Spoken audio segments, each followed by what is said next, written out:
E aí, pessoal, bora mergulhar de cabeça num dos capítulos mais, olha, talvez o mais importante para a certificação CTFL. É aqui que a gente sai da teoria e vai para a prática, para a verdadeira caça aos defeitos. Então, como é que se faz isso? Como testar um software de um jeito eficaz sem precisar testar literalmente tudo? A resposta está toda aqui, nas técnicas de modelagem de teste do capítulo 4. É a arte de testar de forma inteligente, sabe, com estratégia. O nosso roteiro é o seguinte: a gente vai passar pelo arsenal do testador, depois focar nas técnicas de caixa preta, caixa branca e naquelas baseadas na experiência. E claro, no final, o mais importante, como isso tudo cai na prova.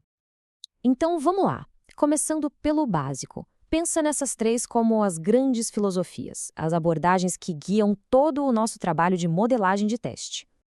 Pensa assim, caixa preta é testar como um cliente. A gente não sabe o que tem dentro da caixa. Só importa se o que entra gera a saída correta. O foco é no o quê. Agora, caixa branca, aí a gente abre a caixa. A gente olha o código, a arquitetura. O foco é no como a coisa funciona por dentro. Mas e aí? É só isso? Preto e branco? Não, tem uma terceira abordagem, que é o puro fator humano. São as técnicas baseadas na experiência e a intuição, o feeling de quem testa, que muitas vezes encontra aquele defeito que nenhuma outra técnica ia pegar. Beleza. Dito isso, vamos abrir a nossa caixa de ferramentas e começar pela abordagem de caixa preta. Como a gente testa o que o software deve fazer? A primeira ferramenta é o particionamento de equivalência. O nome é chique, mas a ideia é simples e genial. Pensa num campo de idade que aceita 18 a 99 anos. Você não precisa testar 18, 19, 20, 21, né? A ideia é que todos esses valores se comportam da mesma forma. Então a gente cria grupos ou partições e testa só um de cada, por eficiência. E olha, atenção aqui, porque isso é questão de prova nível K3, aplicar. O passo a passo é esse. Primeiro, você identifica os grupos, as partições. Depois, separa o que é válido, o que o sistema tem que aceitar, do que é inválido, o que ele tem que rejeitar.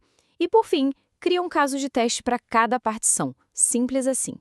Ok, se o particionamento é sobre o meio dos grupos, a análise de valor limite, ou BVA, é sobre as fronteiras. Por quê? Porque é ali que mora o perigo. É nos limites que os erros de lógica costumam acontecer, sabe? Aquele maior que em vez de maior ou igual a. A BVA foi feita para pegar exatamente esses errinhos. Vamos pegar o exemplo da idade, de 18 a 65 anos. Com a BVA, a gente não vai testar só o número 30. A gente vai testar os limites, ou seja, 17, que é inválido, 18, que é o primeiro válido, e talvez 19, para garantir. E lá no outro extremo, a gente testa 64, 65, que é o último válido, e 66, que já é inválido de novo. É cirúrgico. Agora, e quando o sistema tem um monte de regras de negócio complexas? Tipo, se o cliente é VIP e tem cupom, dá 20% de desconto. Se é VIP, mas não tem cupom, dá 10%. Fica fácil se perder, né? Para isso, a gente usa a tabela de decisão. Ela organiza toda essa lógica para a gente não esquecer nenhuma combinação. Olha só essa tabela. É bem simples de entender. As linhas de cima são as condições, tipo, cliente é VIP. As de baixo são as ações, tipo, aplicar desconto. E cada coluna é um teste. Regra 1. Cliente VIP com cupom válido, a ação é dar 20% de desconto. Fica super visual e organizado. Beleza? E para sistemas que mudam de estado? Pensa num carrinho de compras online. Ele começa vazio. Depois que você adiciona um item, ele vai para o estado com produtos. Aí você paga e ele vai para pedido finalizado. O teste de transição de estado serve para modelar e testar exatamente esses fluxos, garantindo que o sistema se move corretamente entre cada etapa. Certo, fechamos o capítulo de caixa preta. Agora vamos abrir a tampa e espiar lá dentro. É hora das técnicas de caixa branca, onde o nosso foco é o código-fonte. Aqui, a gente fala muito de cobertura. As duas principais são instrução e ramificação. Cobertura de instrução é o básico. Será que cada linha de código foi executada pelo menos uma vez? Já a cobertura de ramificação é mais rigorosa. Ela quer saber se num if, por exemplo, a gente testou tanto o caminho do verdadeiro quanto o caminho do falso. E aqui vem uma frase que é ouro para a prova, pessoal. Anotem aí. Se você atinge 100% de cobertura de ramificação, você automaticamente garante 100% de cobertura de instrução. Mas o contrário não é verdade. Ou seja, a ramificação é sempre mais forte. Isso é super importante.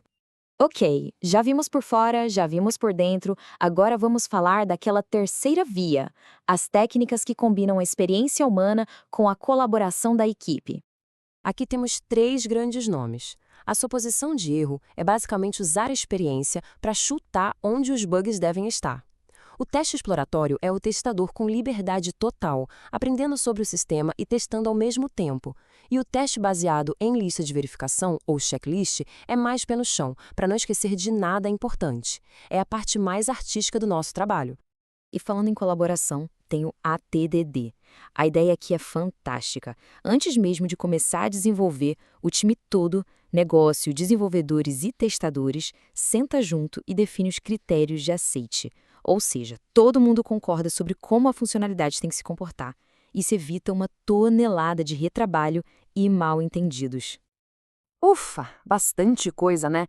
Mas a pergunta que não quer calar é: e na prova da CTFL? O que eu preciso saber disso tudo? Vamos direto ao ponto. Primeiro, olha esse número. 390 minutos. É o tempo que o próprio Syllabus recomenda para estudar o capítulo 4. É o capítulo mais longo de todos. Se isso não é um sinal piscando em neon dizendo isto é importante, eu não sei o que é.